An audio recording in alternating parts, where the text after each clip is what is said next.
In the aftermath of the attacks, New York City was shrouded in a toxic cloud filled with more than 300 chemicals.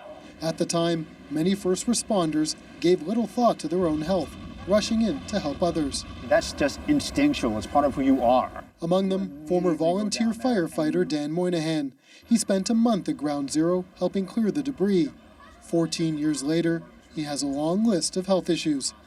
The emergency room last year, I was in so many times with my headaches and my asthma attacks, I lost count. He's not alone. Thousands got sick. Some, like Marcy Borders, got cancer. She died just last month. In 2010, after a long battle, the government brought in a program to cover medical costs for Ground Zero-related illnesses. But it's set to expire next month, and the money could dry up in a year.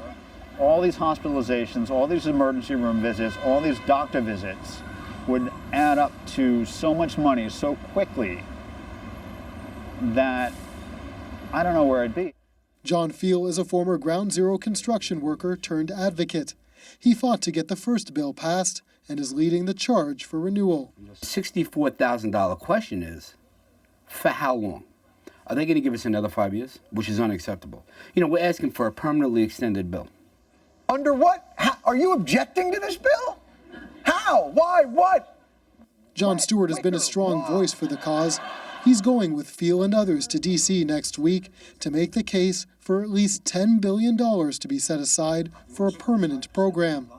Feel says the key is showing Congress that it's not just a New York issue. Somebody from every state went to New York during the cleanup and the recovery for 10 months and got sick. On Long Island, Feel helped create a memorial wall for those who died of post-9/11 illnesses. And this weekend, he'll add nearly 100 new names of people who died this year. A reminder for politicians, he says, that the money won't be needed forever. Stephen D'Souza, CBC News, New York.